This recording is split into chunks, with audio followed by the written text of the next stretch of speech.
You are watching Beyond Headlines on Freedom Square TV, and of course, we are reaching you from our Enugu studios. Enugu is the capital of Southeast Nigeria, capital of Enugu State, and of course, the capital of, yeah, it's also known as Coal City State, if you will. And of course, you know about the coal miners and all that. It's the home to Namdazakiwa, blessed memory, Akanibia, Emayopara, Jimogodo, and the rest of them. So Enugu is actually the heart and soul of the southeast part of Nigeria. Enugu State, of course, economy is currently estimated at approximately 4.4 billion in GDP. The present administration under Governor Peter Ndubisinda has set an ambitious target to grow the state's GDP to 30 billion within a defined medium-term period. This is actually a tall order. This proposed transformation is anchored on private sector-driven growth, massive infrastructural expansion, smart schools and digital innovation, agricultural industrialization, security reforms, ease of doing business. And of course, the 4+4 conversation refers to the argument that achieving such a large-scale economic transition may require policy continuity beyond one tenure. And so many people argue and actually converse that Governor Peter Mbo of Enugu State, even though he has not finished his first tenure, should actually be preparing to go for a second one, hoping, as they say, that will enable him complete the many projects that he has started. So this evening we'll move beyond political slogans to interrogate the economic logic, feasibility, the risks involved, and the measurable pathways towards such transformation. And so, as I welcome you to the program where we interrogate policies, unpack governance, and separate rhetoric from reality. And so, we have a bold attempt this evening to talk about economic proposition transforming Enugu State GDP from 4.4 billion to 30 billion. This is nearly a 7-fold increase. It's quite ambitious and audacious. So is it visionary? Is it achievable? Is it an overly ambitious? And does such a transformation require policy continuity? What many people describe as 4+4 is becoming a slogan. And so this evening we are being joined by a former member of the Enugu State House of Assembly, 2019 to 2023. Of course, he's a serial entrepreneur. He's a businessman to the core. He's a public affairs commentator, and he's a cultural leader. Honorable Johnson Okudeli Chukwabas. Honorable, good evening. Good evening. It's a pleasure to have you. Thank you, sir. And you gladly welcome you to our program. Too many questions to ask. But let me start from what would look like the basic. Governor Peter Ndubisinda of Enugu State has been in the saddle for 2 years and 9 months. Exactly. In plain terms, how would you assess these 2 years and 9 months? Thank you. The last 2 years and 9 months of Governor Peter Mba has been rewarding to the people of Enugu State. My honest assessment, assuming he's in a classroom and I'm supposed to grade him, I'm going to give him 9/10 because he has done well.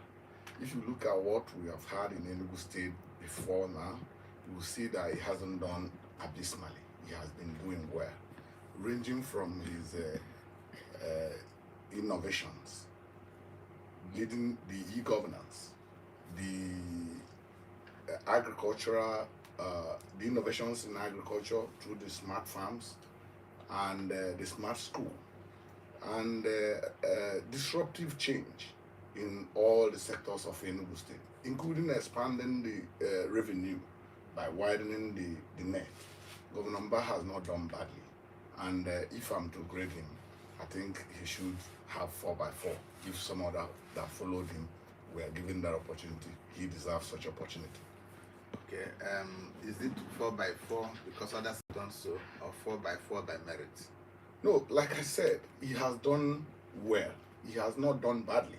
And when you say somebody has not performed badly, it means he has performed creditably. So if you look at Enugu State, he inherited in 2023, and now you see that there is a wide difference from what we used to have. He has rejigged the economy. You see people are beginning to enter into Enugu to invest. Just a fortnight ago, he commissioned a high-tech company that came into Enugu to establish. When last did we see that? So you can't say, you can't give a dog a bad name in order to hang it. The man has done his own bit, and I think he deserves a second tenure like his predecessors. Okay, we will one by one isolate the sectors and have a but let me come to Ukwakunono, what they call the budget of momentum. As a former parliamentarian, as a man who represented Ogo South in the Enugu State House of Assembly, you participated vigorously in budget passages for 4 years. This budget has a record of 1.62 trillion naira budget for 2026, with the capital expenditure as high as 80%. And that's just like almost 800, okay, yeah, like 80%. Is this an achievable budget? Where is the money going to come from? And yeah, many believe that it's quite, the budget of Anambra State is less than 1 billion, but the rest of the states, even below that are oil rich, have less than 1 billion. Do you think this is overtly ambitious?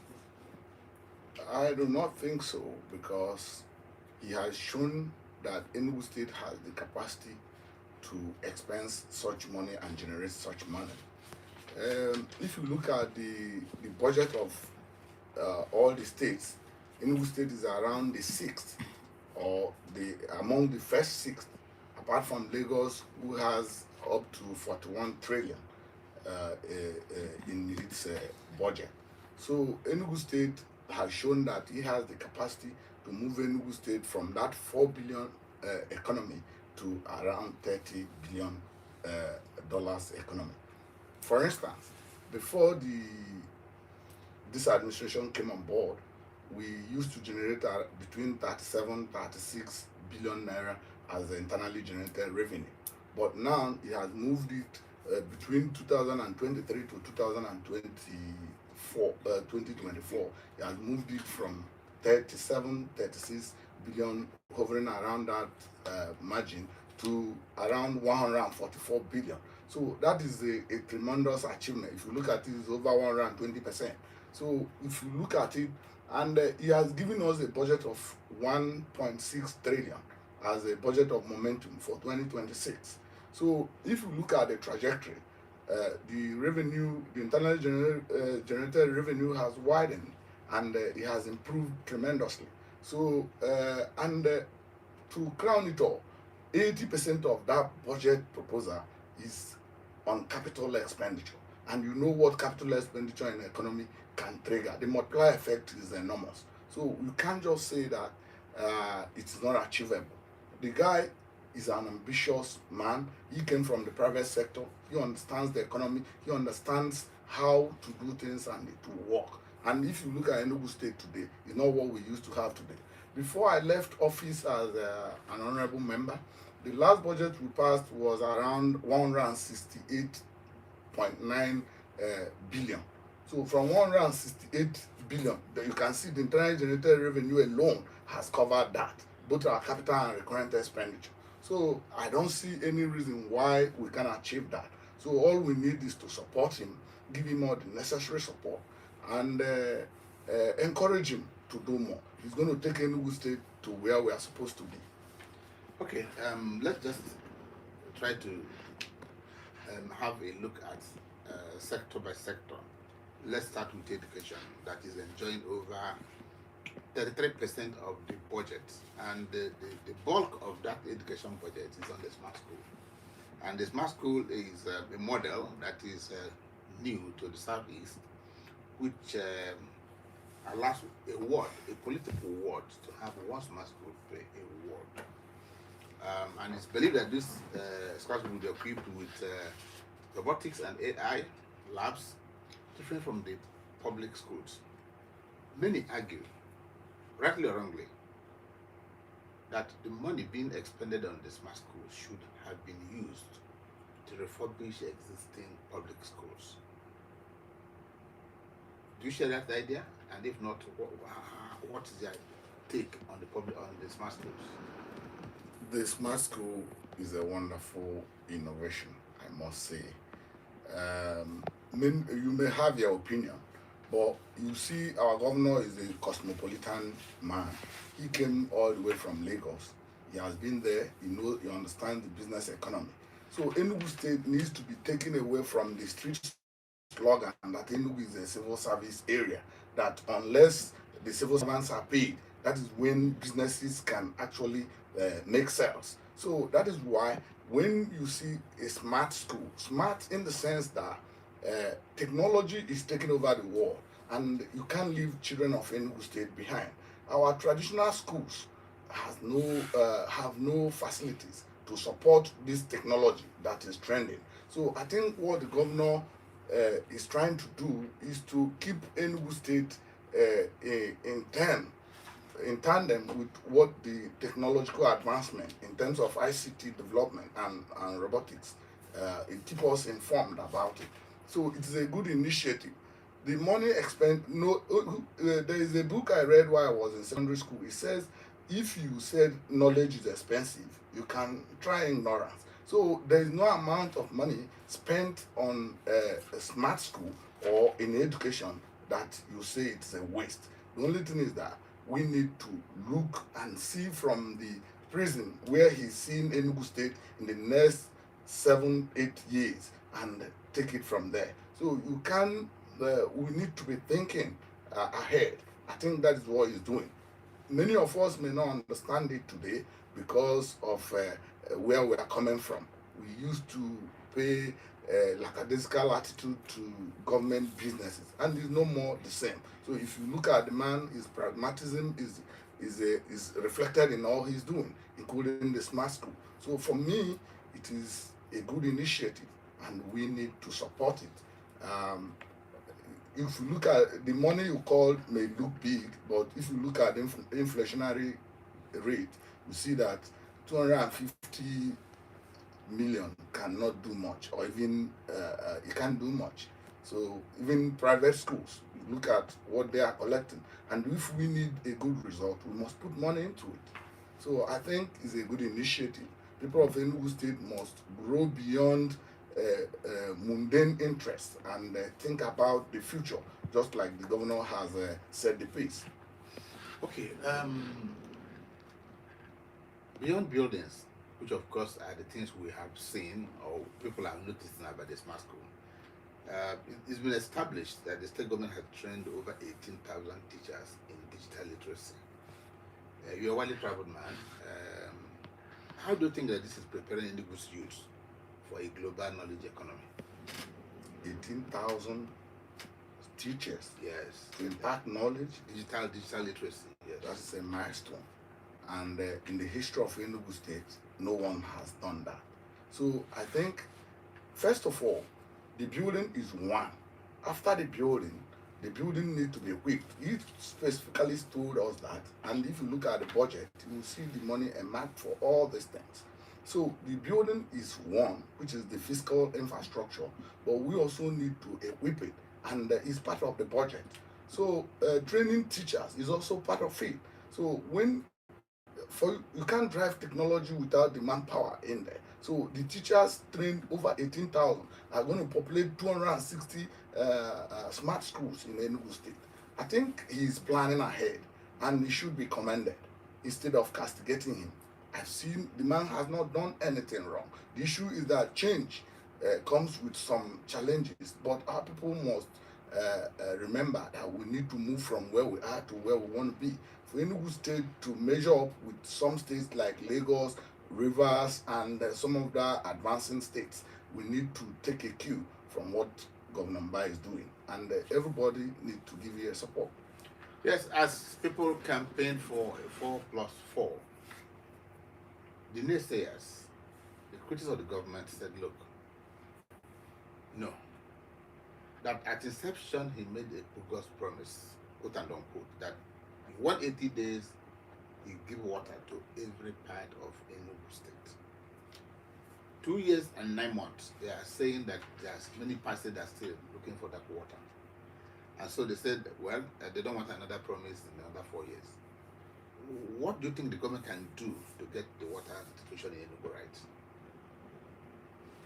Yeah, I'm not in government, but we all know that our people sometimes could be recalcitrant.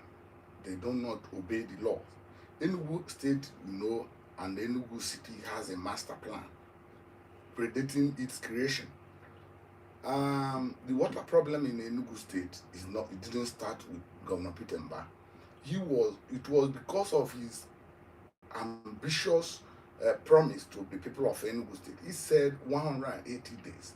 And he came. What you need to look beyond the rhetorics, whether he has shown concerted effort towards achieving that. And if you look at the man, he came into office. The first thing he did was to make sure that that promise was attained. He brought in the expatriates, and we were following. We were being updated both on social media and in our in town halls, and our people saw it was going. At a time, he met some challenges. These challenges were not forecast. The feasibility may have taken studies, but there is always discrepancy when you study. You must give error margin. So that error margin is what he's trying to sort out. And I'm sure by the time he leaves Enugu State, he's going to leave Enugu State better than he met it. So what we should be focusing on is whether there is a strategic effort, there is a effort towards achieving that. Not just that it has not achieved it under 180 days. Well, if you look at the infrastructures and the support services he's doing on ground, you see that there is a concerted effort towards attaining that promise. So I want the Enugu State people to be patient with him, patient with his government, to give him some time. He's going to handle it. For me, people must also, my suggestion, people must understand that change comes with some challenges. If you are here and you need to move your house from one place, even if you've built another house for yourself, for you to park from the original house to a new house, it's going to startle you a little. So I think that is what is happening in the program. So I think our people must understand that change comes with its own challenges, and Governor Mba is not relenting. If you look at him, you see he's not relenting. So I know he's not sleeping over it, and our people, you can choose to see it or ignore it, but if you look at what they are doing there, you see a lot of, they were stuck on the line because some people built on the water pipeline, and you see, if you look at Enugu State, you see it's a huge construction site. So he's taking his time to make sure that what repeated in the past does not repeat again. Because after you fix the water and there's a road you need to construct, you need to break the pipe again. So I think that is what all these things taken in a holistic assessment will give you a clearer picture why it may not be so easy to get the water in Enugu State back. But still, somewhere like GRA, part of Transekulu, and some parts of New Haven and Sata and Independence Law, they are still enjoying water. So I think all we need in Enugu State now is to give the driver some patience, exercise some patience. The driver will take us to our destination. Okay, the driver will take us to our destination when we look at the next issue we want to discuss, and that has to do with connectivity and aviation. Governor Peter Simba launched a very ambitious Enugu Air. Very, very ambitious. The state that have achieved that feat is Akwa Ibom with the bomb air. And so when it began, many didn't give that a chance. They said it was Enugu operated by XJet and all that. And recently I just added about 3 other aircraft to the fleet. That is one.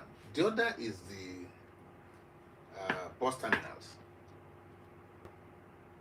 With 100 buses earlier, they said they're going to add another 100, which of course they say has not arrived. When you look at it, at first people said that the Enugu Air was a big mass infrastructure. It was a big man thing. What is there for the poor masses? And when the buses came, they said they're not enough to ply the nooks and crannies of Enugu. It's like an urban thing, you know. So what's the assessment of that very ambitious and for many people laudable project? For others, elitist. How can you say that public mass transit is a elitist project? It is not, of course. I'm sure nobody comes to your station with bus. Most people that visit to this station come in their cars. So once you hear mass transit, it's for the people. Every government program must have its pilot scheme. If he has brought 100 buses for an economy like Enugu metropolis, it's not a mean feat. I think what people see what they want to see, but I tell you, I've been in government. I know leadership is not easy, and the man to have thought in that direction, 100 CNG buses. You know, those buses were customized to reflect the economy so that they can run on a cheap fuel. That is what the CNG is meant to attain. So if it is for the big men, people still ride their G-Wagon and V6 and V8 engine. But those buses procured by government were to ease the sufferings of the masses. It may not be enough. I'm from Ogu. There's no station yet in Ogu. But it has to start somewhere. It has to start somewhere because at least let it populate Enugu people, the urban people, and the majority of the people of Enugu state. I think this Enugu North and South metropolis is the most populated place in Enugu state. So I think starting it here is good because if you put a bus that is underused in my village, why people are still not aware of how it runs, because you need to run on time. And you can remember when last we had mass transit. Lagos State did it and it worked. So I think what people are seeing is that they feel government cannot run business.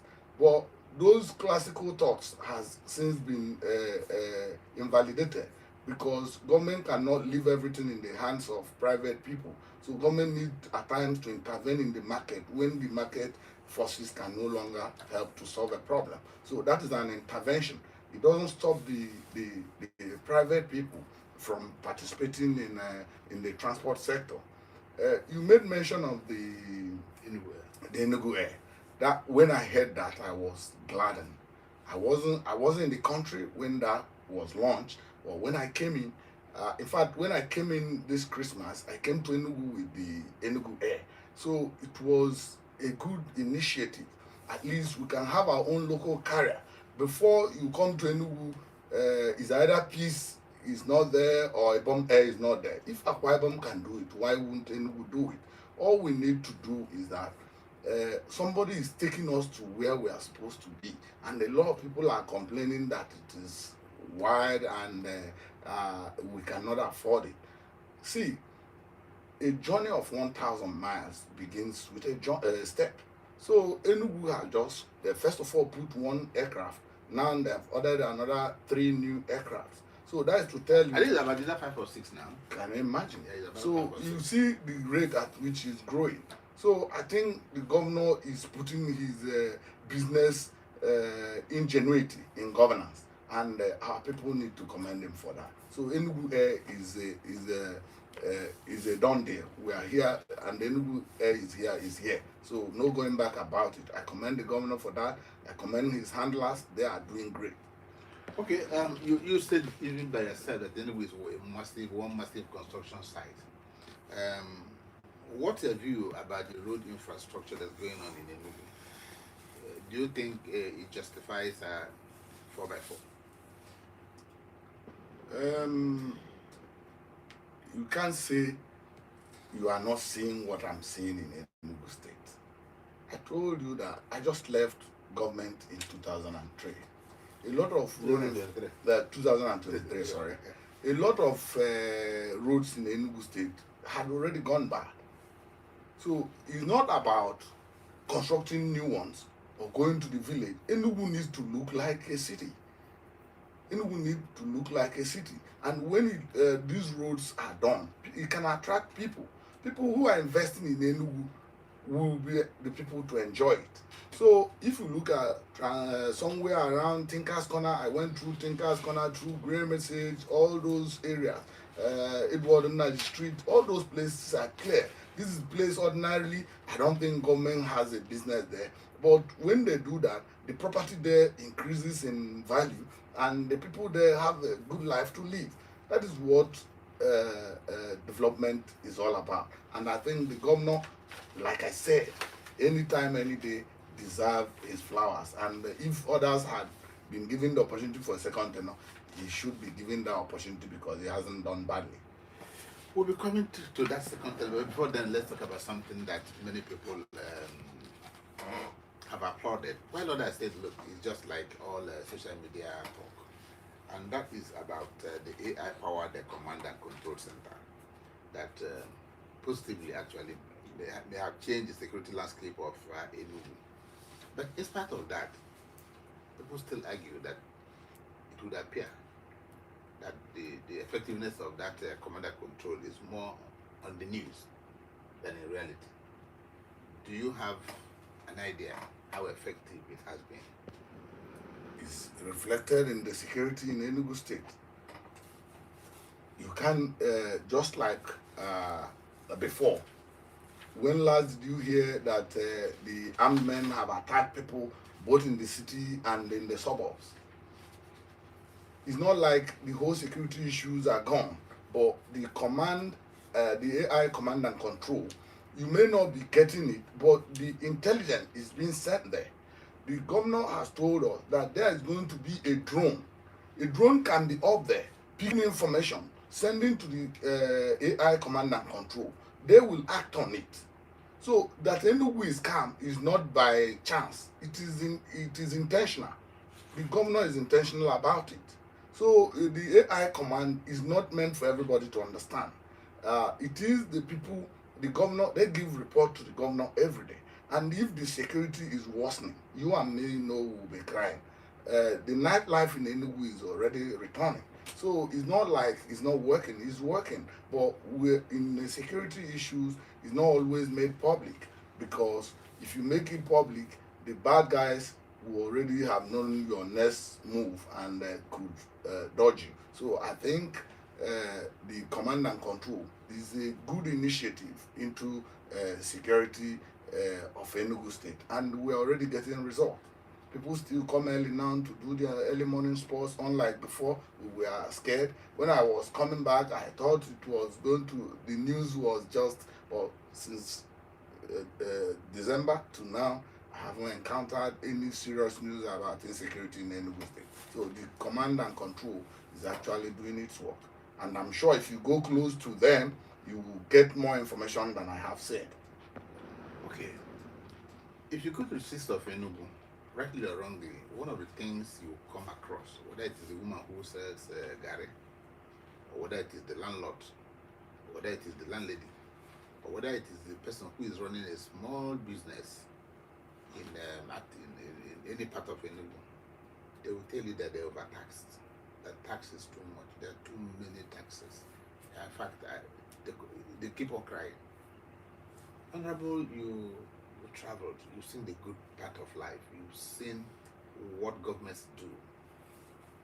Do you think the taxes that the people are saying that are being collected from them, that the infrastructure being provided equals the tax the people are crying about? Even Lagos, in its massive budget size, and the revenue base, it still has not met up the infrastructure requirement of residents of Lagos.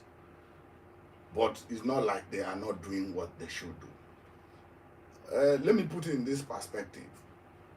There's a saying that we all want to go to heaven, but if I tell you you need to die before you go to heaven, Yes. I'm sure you are not. You will tell me, honorable, is not now. You wish to go to heaven, but not now.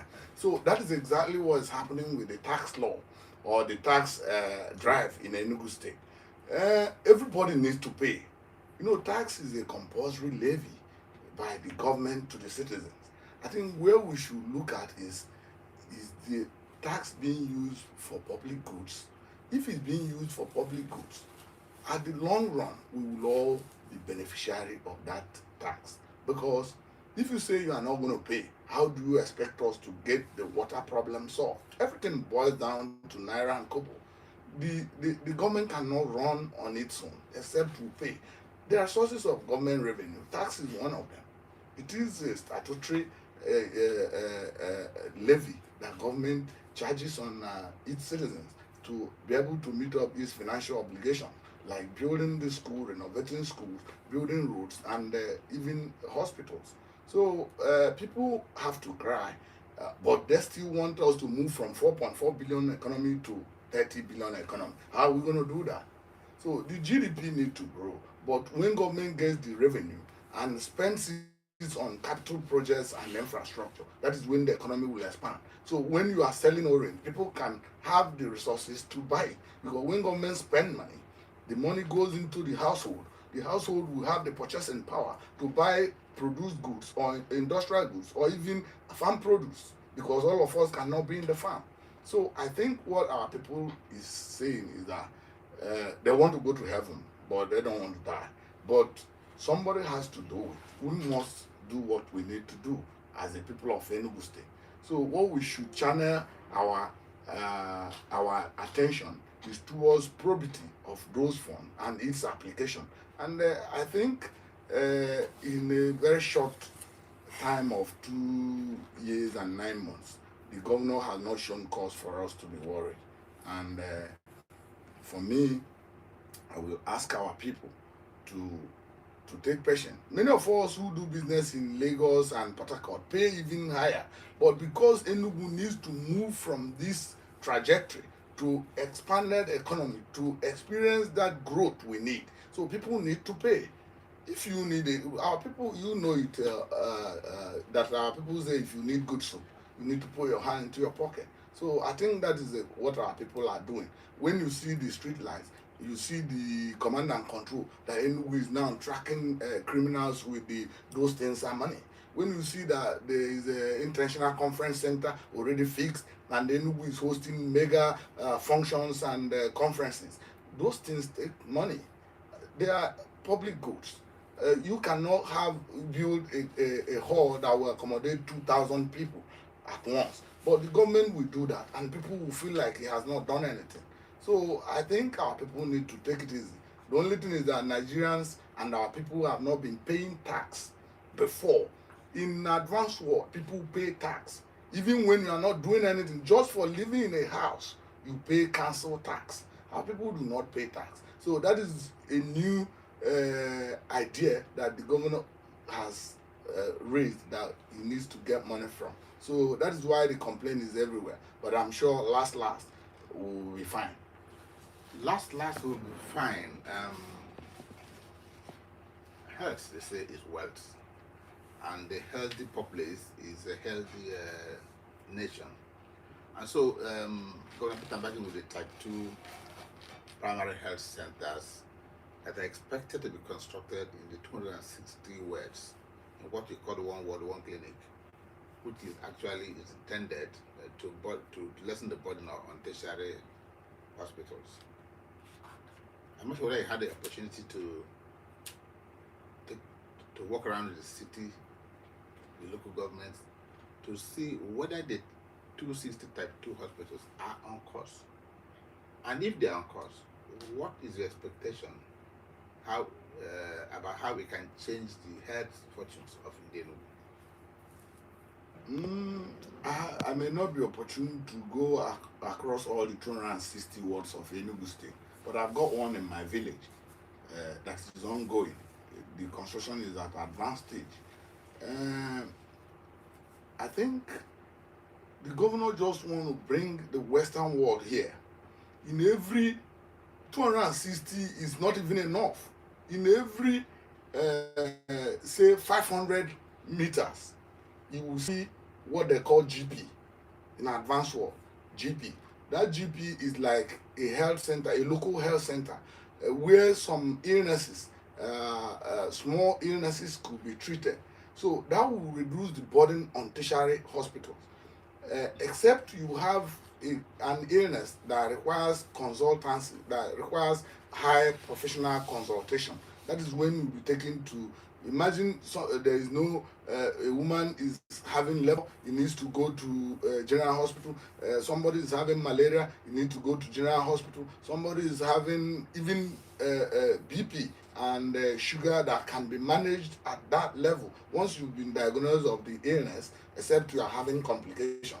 Once you diagnose of all these illnesses, you can be given your medications, check your blood pressures, check your vital signs at those health centers, and tidy minor illnesses. But what we have here is that everybody runs to the tertiary hospital. So I think he has looked at our health system and thought it wise that every ward at least has a clinic where you may not need to travel for too long for you to access health care. So I think that is a good initiative, and the governor, you know, he's well traveled too, and he's exposed to the Western world. He studied in the United Kingdom, so he sees how these things work. Assuming that clinic in my village starts to work, my mother need not to come to Enugu anymore to check her blood pressure, to get her medication. All these things can be assessed there. But now every medication will have to come from Enugu. So when we see a project or a policy like that, you don't need to critique it, because it's already what we have been yearning for, and God has brought it to us through the governor of Enugu State, Dr. Peter Mba. I think that is a good initiative, and I will wish is concluded in a record time so that our people can start to enjoy the dividends of democracy in that area, and thank the governor for that. Dividend of democracy, dividend of good governance. You are hoping that if the 32 hospitals are completed, the people in their village will not have to come to Enugu. Sure. And that is the prayer of virtually every Enugu citizen who have relatives quite back in the village. Yes, and let's make a shift to 2027 and another 4 years. Even though it is 2 years and 9 months, of course, the race has already started. It's not up to 2 years and 9 months. I think it's a year and. I say the one has spent. Oh yeah, he's already spent Yes. 2 years and Yes. 9 months. So look at this. But one thing that a lot of people are worried. Governor Peter Simba campaigned vigorously as a member of the PDP. Won election on ticket of PDP. In fact, the people said they voted for PDP, the umbrella, because his name was not on the ballot. It was the PDP that was on the ballot. But the governor and their structure in Enugu recently moved to APC. A party that was almost alien to the Enugu. Well, many say this was a strategic alignment with the federal government, to which the benefits are immense, or the benefits are immense. Then others see it as a panic measure to run to the center for whatever political protection. As a seasoned politician, a man who has traveled, can you critically assess this movement from PDP to APC? How strategic it is for the Enugu, and what do you think are the attendant benefits for that move?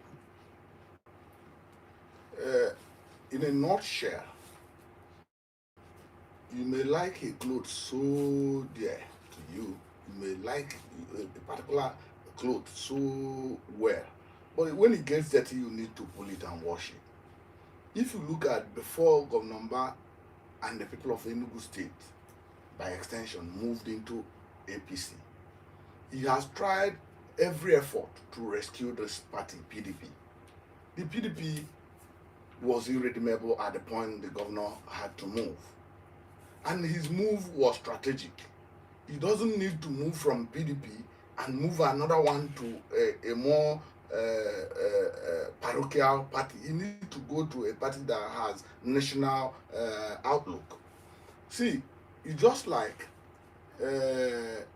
our people. There's a title our people used to give, like they'll say somebody can be crowned Isimili. What it means is that is where the spring comes from, the source of water. the source of water.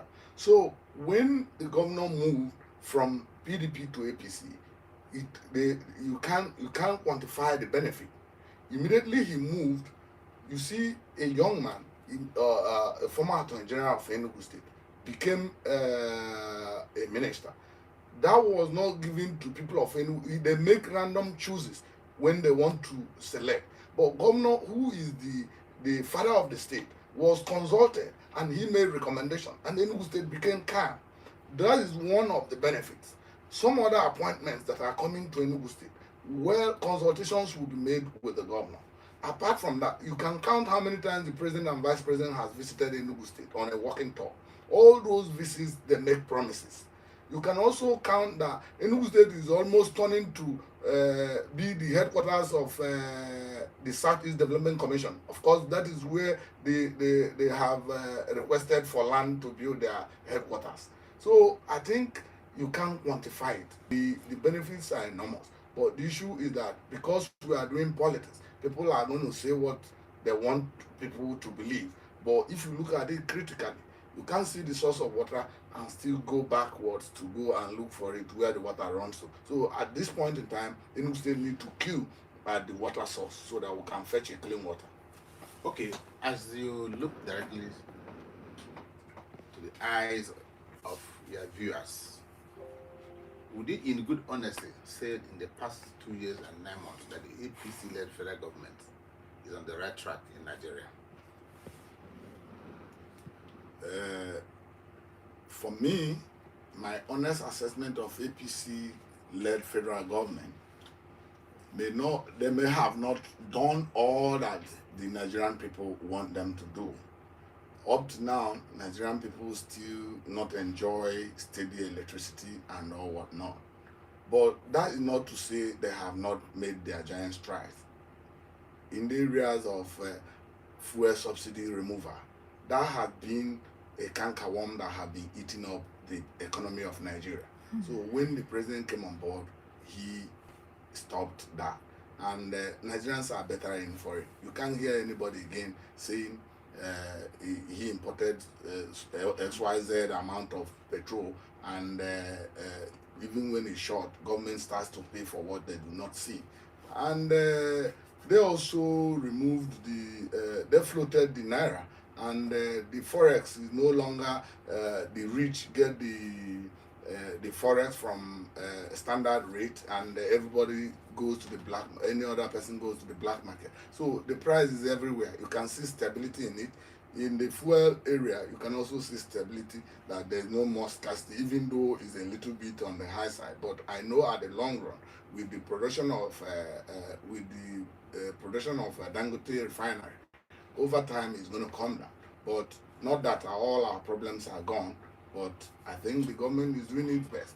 You can only assess what the enormity of the problem when you get on board.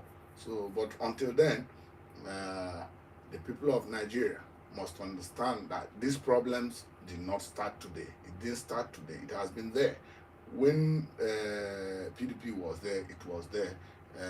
There's nothing that has not been there. So I think we are solving it gradually, and that is where we should look at. Okay. That better days ahead.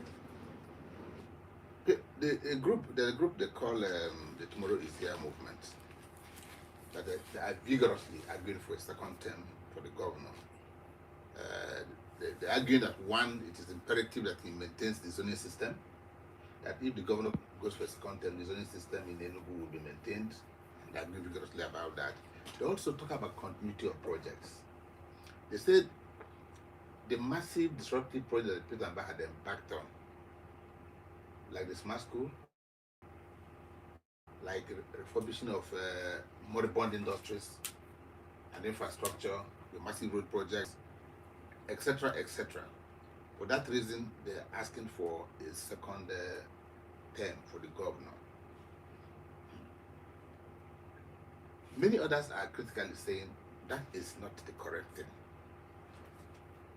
Beyond Enugu, the governor has been awarded several Governor of the Year awards. He has received quite a lot from several media organizations, and a testament to a sector seeing him as doing well. His critics argue, and vigorously they do that the transformation is more visible on social media than on the ground, and therefore does not deserve a second term. What is your take? I have said it over and over again. There is no going saying that what is saying the obvious. The man has not done badly, I said. If you check what he has done in 2 years and 9 months, the people asking for the Tomorrow is Here movement, asking that the governor be re-elected for a second term come 2027 general election in Enugu State. They are not asking for too much. They are saying is that what they are saying is that they are seeing what the governor is doing. You have, in your intro, you did say that the governor has received numerous awards from media houses and some non-governmental organizations, showing that what he is doing is not just a mere media hype. That those people, before some organizations can give you an award, they come on the ground and assess what you have done and see that there is actually work done, and if there is work done and they have assessed you and some other compatriots or some other competitors and see that you have measured well, and they decide that you deserve an award. I don't think there is again saying the man deserves a second tenure because he really deserves it. So what I'm saying is that he's no longer a media hype, just like some people opine. It is physical. Enugu is calmer. Enugu, the aesthetic appearance of Enugu is better than what it used to be. The civil service no longer and pensioners no longer go on strike or protest because they are not paid. So all these things are indications that there is somebody in charge and that person is not doing badly. So I think they are not asking for too much. They are asking for what should be done, and the governor deserves it. So I support the Tomorrow is Here movement.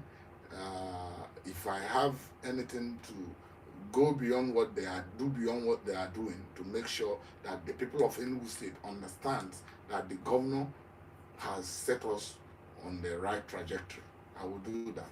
And you need, just like you said, because he has started a lot of capital projects, some of them may transcend to 2027.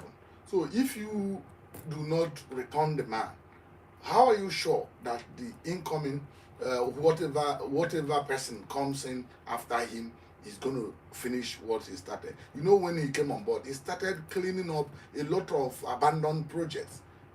One of them is what readily comes to mind is the International Conference Center. He has been there for 2 governments of over 16 years, and he came and started there. So I don't know what our people are asking of him that he has not done his bit. So if we give him another 4 years, he's going to tidy up all he has started.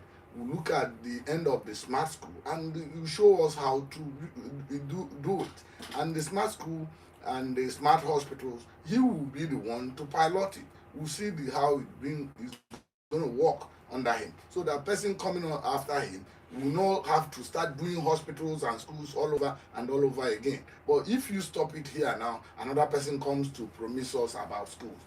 That would be a waste of fun. And for me, from where I'm coming from, I support that initiative that it needs to complete the 4 years of Enugu East so that the people of Enugu West and by extension greater people can have the opportunity and have a shot at the government house. Okay, thank you. I like this, the sound of the last one, the people of Enugu West and the implication, the people extension, the people of Ogu. Well, Honorable, I'm coming to my last question, and it's going to be loaded. Of course, economic transformation is not about figures on paper at all. It is about jobs, productivity, wealth creation, and sustainable systems.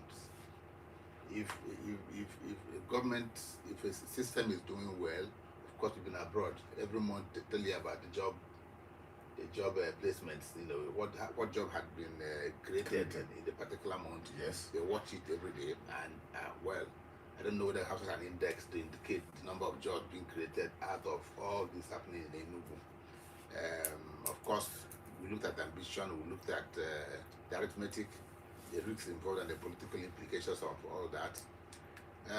The real question remains: can vision translate into a viable economic expansion? But the question I'm asking you last is: as you go back to Mako, the ancient kingdom of Mako, where you come from, local government, and there are relatives of yours, relations of yours, about 10 of them who are undecided, who are critical of this government. They don't want a second tenure for the governor. 2-3 minutes. And they are voters. Talk to them. Tell them why tomorrow is here. Requires another 4 years to fully arrive. What would be your message to this group of people? Their kindred. Yeah, in a nutshell, this government needs to be beyond 2027 because there is a smart school going on in my ward in Mbudi. There is a smart hospital, type 2 hospital, going on in Mako, my own village. So if all this project, and I'm sure it's going on simultaneously in the 260 wards of Enugu State, these things are physical infrastructures. We can touch it, we can feel it. I would wish that our people sees from the governor's perspective that these things need to be completed and equipped, and the teachers and medical professionals populate those places. If another government comes on board, these things may be truncated. It may end in the pipeline. So that is one reason why we need to give Governor Mba a second chance to complete the 260 smart schools in Enugu State, 260 smart hospitals in Enugu State. These projects are audacious, and the governor is already on it, and we want it to come to fruition. Specifically as people of Enugu West and in Ogu, a greater Ogu in particular, we need the governor to come back, because after 2027, between 2027 and 2031, we expect that the governor, in his wisdom, and the people of Enugu State, that naturally power should go to this side where I come from, which is Enugu West. So our people are earnestly looking for an opportunity to have a shot at the government house. We are not asking that after Enugu West, it will rotate again. So this rotation, it is time for us to support the moving train. The man is not doing badly, so we need to support him, finish his tenure, conclude his projects, and hand over a finished project to our own son, who will be coming on board after his government. Then we can take it from there. So in a nutshell, he needs to complete his project, and we also are hoping that when he's done, somebody from our zone can become the governor. Those 2 points is enough to convince any Oguman, any Makuman, that Governor Mba needs to be supported.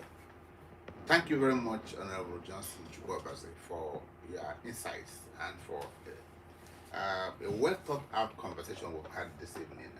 I'm sure that those who are watching us would have learned one thing or two from you. I think I'm also enriched by your very, very vocal support for the governor and government of Enugu State. Thank you very much and welcome back from your long holidays. Thank you, sir. Thank you, Okay, to our viewers, thank you for staying with us beyond the headlines. Join us again as we continue to interrogate ideas, interrogate policies, and forces shaping our world beyond the headlines. But of course, don't forget that always comment, like, and share by joining us on our social media handles, YouTube, Facebook at freedomsquaretv.com. Do have a lovely evening. Bye.